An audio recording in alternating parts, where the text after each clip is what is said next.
Hi everyone, welcome back to the channel. In class 9 ஓட CBSE புது புக்கோட chapter 1 end exercise questions பார்த்துட்டு இருக்கோம். ஸோ ஆல்ரெடி ப்ரீவியஸ் கொஸ்டின்ஸ்லாம் பார்த்துருப்பீங்க. இதில் 14th questions பார்த்தலாம். 14th questionல என்ன கொடுத்துருக்காங்க பாருங்க.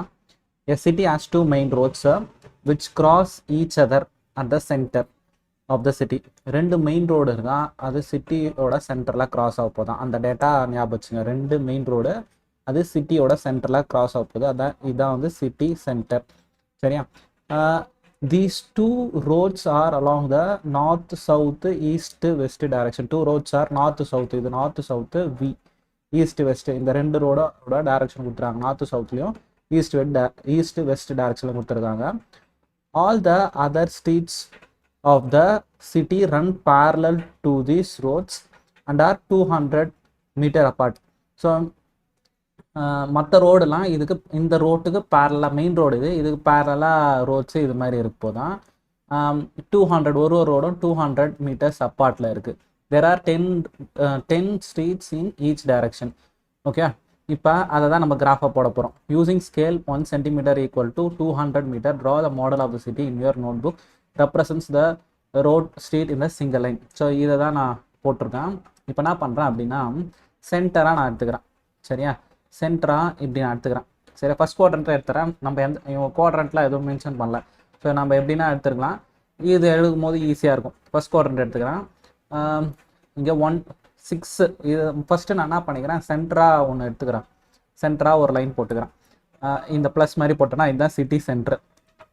10 parallel லைன்ஸ் கொடுத்துட்டாங்க. 10 parallel லைன்ஸ் கொடுத்துட்டாங்களா, அதாவது 10 parallel ரோட்ஸ். அப்போ இந்த க்ரீன் கலர் இதெல்லாம் ஒரு ரோடு ஸ்கேல் மென்ஷன் பண்ணிடணும். இந்த இடத்துல scale 1 centimeter is equal to 200 meter அவங்களே கொடுத்துட்டாங்களா. ஸோ இந்த சைடு 10 ரோட்ஸும் இதை போட்டாலே போதும். சரியா? ஸோ ஒன்று ஒரு ரோடு, இந்த கேப் வந்து ஒன்று 200 meter. சரியா? ஸோ இந்த கிராஃப் அப்படியே போட்டுங்க போதும். ஓகேவா? நெக்ஸ்ட்டு ஃபர்ஸ்ட் கொஸ்டினுக்கு இதுதான் answer. 10 parallel roads 1 2 3 4 5 6 7 8 9 10. Centre road கணக்கு இல்லாமல், இந்த ரெண்டு ரோடு கணக்கு இல்லாமல் இந்த சைடு 5 இந்த சைடு 5. எப்படி? North south. அதே மாதிரி ஈஸ்ட் வெஸ்ட்டுக்கு இந்த சைடு ஒரு 5 அந்த சைடு ஒரு 5. டோட்டலாக 10 ரோட்ஸு, நடுவில் ஒரு மெயின் ரோடு போட்டோம். These are the streets intersection in the model. Each street intersection is formed by the two streets, one running in the north south direction and another in the east west direction. சரி, புரிஞ்சா? there are streets intersection. ஒரு பாயிண்ட்டும் intersection ஆகுது, அந்த junction மாதிரி. each street intersection is formed by the two streets, one running. இப்போ intersection ஒன்று எப்படி இன்டர்செக்ஷன் ஆகும், ஒன்று ஹரிசாண்டலு, இன்னொன்று வெர்டிக்கல். இந்த பாயிண்ட் தான் இன்டர்செக்ஷன் சொல்கிறாங்க. Intersection is referred in the following manner. If the second ஸ்ட்ரீட்டை running in north south direction, second street running in north south டைரக்ஷன்னா இது. சரியா? இந்த ரோடு அந்த ஃபிஃப்த் ஸ்ட்ரீட் இந்த east west direction. Fifth road east வெஸ்ட்னா இந்த பாயிண்ட். இதை வந்து 2,5ன்னு சொல்கிறாங்க. சரியா? இந்த பாயிண்ட்டை 2,5 சொல்கிறாங்க. Using this convention find how many street intersection can be referred to 4,3. 4,3 அப்படின்னா 4,3 அப்படின்னா 4th north south road and 3rd east east direction. அப்போ அந்த பாயிண்ட்டை மட்டும் நான் மார்க் பண்ணுறேன் பாருங்க, அதனால் உங்களுக்கு ஈஸியாக புரியும். ஸோ ஃபோர்த் ரோடு இது வரப்போகுது. 4th ரோடில் தேர்டு. சரி, அப்போ இந்த பாயிண்ட் தான் நான் அது 4,3. ஒரே ஒரு பாயிண்ட் தான் வரும். அது 4,3 ஒரு பாயிண்ட் தான் வரப்போகுது. சரியா? அதே மாதிரி how many street intersection refer 3,4? 3,4னா 3ல north south, 3rd north south, 4th west and east. சரியா? 3 எங்கே இருக்குது? இங்கே இருக்குது இந்த லைனில். அதே மாதிரி 4 இந்த பாயிண்ட். சரியா? ஸோ இந்த பாயிண்ட் கிளியராக தெரியுதுன்னு நினைக்கிறேன். ஸோ இந்த பாயிண்ட்டு தான் வந்து நான் அது 3,4. சரியா? ஸோ இதில் நெக்ஸ்ட் கொஸ்டினாக கேட்டிருப்பாங்கன்னா எத்தனை இன்டர்செக்ஷன் இருக்கும்னு கேட்டிருப்பாங்க. Only one intersection. ஒரு இன்டர்செக்ஷன் தான் இருக்கும். சரியா? ஸோ ஹைலைட் பண்ணி காமிச்சு பாருங்க. இந்த பாயிண்ட்டு அவங்க கிவனில் கொடுத்த பாயிண்ட்டு, இந்த பாயிண்ட், 3 பாயிண்ட். சரியா? ஸோ இதுதான் சிம்பிளான கொஸ்டின் தான் இது. இப்போ நெக்ஸ்ட் கொஸ்டின் பார்த்தலாம் பாருங்க. இப்போ இதில் என்ன கொடுத்துருக்காங்க பாருங்கள். Computer graphics program displays image on the rectangular screen whose coordinate system as the origin at the bottom left corner. So bottom left corner is the origin 0,0 ன்னு எடுத்துக்கிறேன். 0,0. The screen is 800 pixel wide. So screen is 800 pixel wide. அதே மாதிரி 600 pixel height, 600 height. So rectangle போட்டோன்னா இது 800, இது 600. So இதுதான் வந்து நம்ம டைமென்ஷன்ஸாக போட போகிறோம். ஸோ டைமென்ஷன்ஸாக போடும் போது இது 800 இந்த சைடு 50-50 எடுத்திருக்கேன். ஸ்கேலுன்னு போட்டுக்கிறேன். Scale X axis 1 centimeter is equal to 50 pixels இந்த இடத்துல. சரியா, 50 pixels. ஒய் ஆக்சிஸ்லேயே அதே மாதிரி எடுத்துக்க போகிறேன். 1 centimeter is equal to 50 pixels அப்படின்னு போட்டுக்கணும்னா, ஸோ இந்த இடத்துல 800 வரைக்கும் போட்டுக்கணும். அதே மாதிரி இந்த இடத்துல 600 வரைக்கும் போட்டேன். A circular icon of radius 80 pixel is drawn with the center at 100,50. 100,50 first point இந்த point 100,150 100 கரெக்டாக வச்சு இதோட ரேடியஸ் வந்து எவ்வளோல ட்ரா பண்ணோம் அப்படின்னா 80. சரியா, இதோட ரேடியஸ் வந்து இந்த பாயிண்ட் வச்சு சர்க்கிள் எடுத்து ஒரு 80 டிகிரியில் ஒரு சர்க்கிள் போட்டணும். சரியா, next another circular icon of 100 pixel. அப்போ இதோட ரேடியஸ் 100 pixel. R1 80யும் R2 வந்து 100 pixels is drawn with the center as B 250, 350. 250 இது 200, 250, 230. 230 என்ன பண்ணியிருக்கணும், 250லேருந்து கொஞ்சம் கீழே. சரியா, கொஞ்சம் கீழே. ஸோ இந்த பாயிண்ட் 250, இது 250. இங்கேருந்து இது 250 இதை 10 டிவிஷன்ஸாக பிரித்து 210, 220, 230 இந்த பாயிண்ட் எடுத்து இங்கே வச்சுட்டு இப்போ இங்கே என்ன பண்ணோமா, இங்கேருந்து ஒரு சர்க்கிள். இந்த சர்க்கிளோட ரேடியஸ் எவ்வளோ அப்படின்னா 100. சரியா, 100 போட்டோம் அப்படின்னா 100 போட்டிருக்கணும். சரியா, இப்போனா கேட்டிருக்காங்க whether the part of the either circle lie outside the screen. இது வந்து அவுட் சைட் த ஸ்க்ரீனில் இருக்கா இன்சைட் த ஸ்க்ரீனில் இருக்கான்னு கேட்டிருக்காங்க. First question, in both circle present inside the circle. Inside the screen.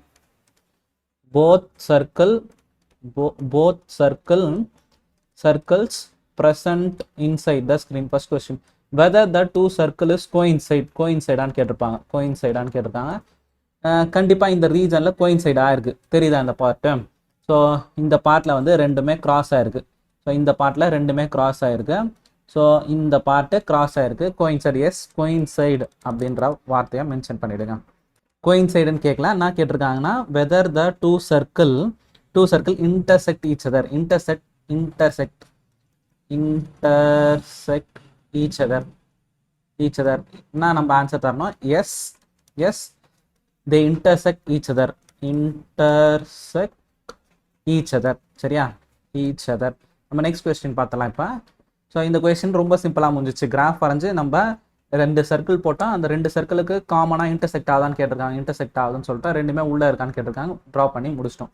சரியா, ஸோ நெக்ஸ்ட் பார்ட்டில் next question பார்த்தலாம். இதான் இந்த எக்ஸசைஸோட last question. Plot the point A point 2,1 இங்கே இருக்க போகுது. சரியா, ஏ வந்து 2,1, பி வந்து -1,2 இங்கே இருக்க போகுது. சரியா, பி வந்து -1,2, சி வந்து -2, -1 அப்போ இங்கே இருக்க போகுது. சரியா, சி வந்து -2, -1, டி வந்து 1, -2 இங்கே இருக்க போகுது. சரியா, டி வந்து 1, -2 is the coordinates. Plot the points in the coordinate plane. Is ABCD is the square. Is ABCD square ஆன்னு கேட்டிருக்காங்க. Can you explain why? What is the area of the square? ஓகேவா, இப்போ என்ன பண்ணலாம், இதை கனெக்ட் பண்ணிடலாம். இதை கனெக்ட் பண்ணால் ஸ்கொயராக இருக்கா இல்லையான்னு பார்த்தலாம். ஸோ டயக்ராமில் பார்த்தா ஸ்கொயர் மாதிரி தான் தெரியுது. ஸோ கரெக்டாக ஜாயின் பண்ணலாம். இங்கேருந்து இப்படி வரப்போகுது. சரியா, எஸ். ஸோ டயக்ராம் பார்த்தா ஸ்கொயர் மாதிரி இருக்குது. இப்போ நம்ம அப்படியே சொல்லிடவும் கூடாது. என்ன பண்ணோம் அப்படின்னா அதோட ஸ்கொயர் அப்படின்னா அதோட ப்ராப்பர்ட்டினா அது ஆல் சைட்ஸ் ஆர் ஈக்குவல்.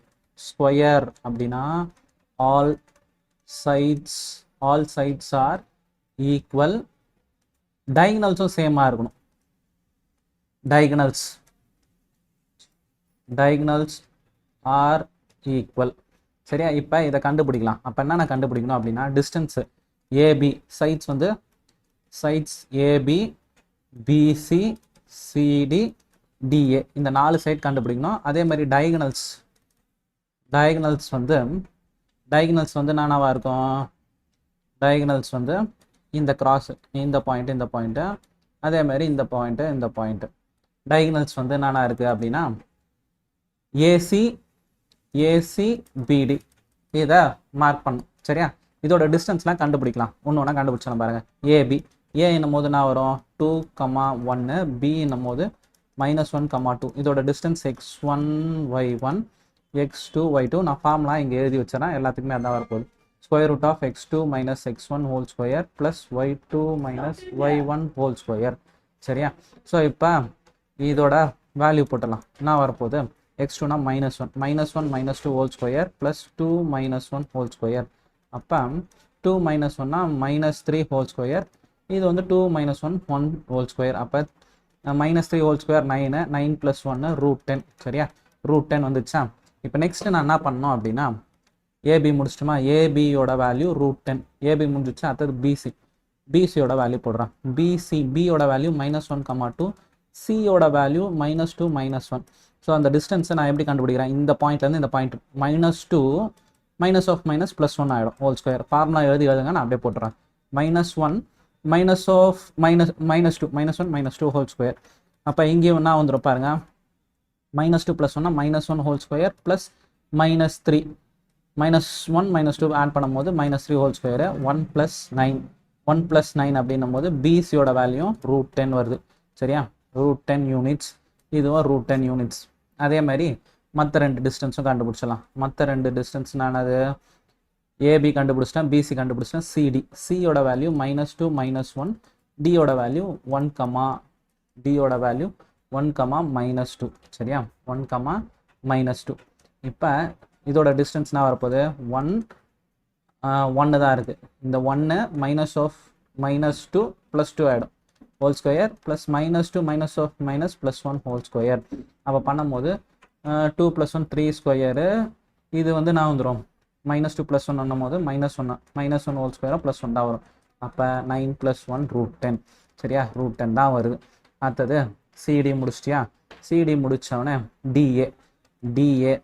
டிஏவா, டின்றது 1, -2 அழகாக போட்டுங்க. 1, -2 ஏன்னும் போது 2, 1 அப்போ இதோட ஃபார்முலா இதுலேருந்து இதை மைனஸ் பண்ணும். 2 - 1 whole square plus 1 -2 whole square. அப்போ இங்கேயுமே நான் தான் வரப்போகுது 2 - 1 1 ஸ்கொயர் ப்ளஸ் 3 ஸ்கொயர். இதோட ஆன்சரும் 1 + 9 டிஏவும் √10 தான் வருது. சரியா, அப்போ 4 சைட்ஸும் ஈக்குவலாக வந்துச்சு. ஒரு கண்டிஷன் ப்ரூவ் பண்ணிட்டோம். இப்போ டயகனல்ஸ் 2 ஈக்குவலாக வருதான்னு பார்த்தலாம். ஏவோட வேல்யூ 2, 1, சியோட வேல்யூ -2 -1. கரெக்டாக. இப்போ டிஸ்டன்ஸ் என்ன பண்ணோம், ஏசி. சரியா, ஏசியோட வேல்யூ அப்போ -2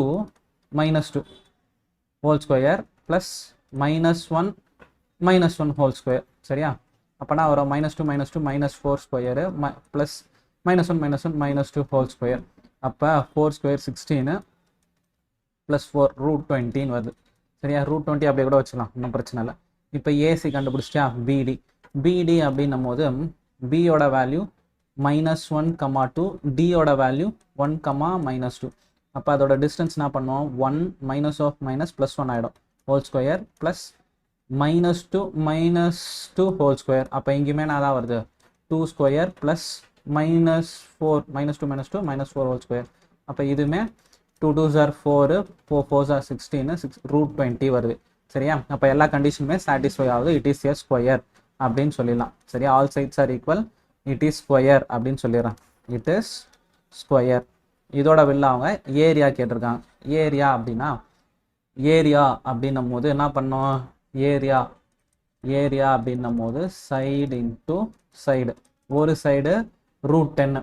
சரியா, √10 × √10 √10 × √10 வந்து 10 ஸ்கொயர் யூனிட்ஸ் எதுவும் தரல. சரியா, 10 ஸ்கொயர் யூனிட்ஸ் அப்படின்னு போட்டுக்கலாம். சரியா, ஏரியா ஆஃப் த ஸ்கொயர் வந்து 10 square units. Okay, so thank you for listening. பொறுமையாக பார்த்ததுக்கு ரொம்ப சந்தோஷம். இதே மாதிரி எல்லா சாப்டருக்கும் கிளியர் எக்ஸ்பிளனேஷனாக சொல்லித்தரேன். உங்களுக்கு யூஸ்ஃபுல்லாக இருக்கும், நல்லா புரியும். ஏதாச்சும் புரியலைனாலும் டவுட் கேளுங்க, நான் கண்டிப்பாக சொல்லித்தரேன். உங்கள் ஃப்ரெண்ட்ஸுக்கும் ஷேர் பண்ணுங்கள், யூஸ்ஃபுல்லாக இருக்கும். Thank you, bye bye.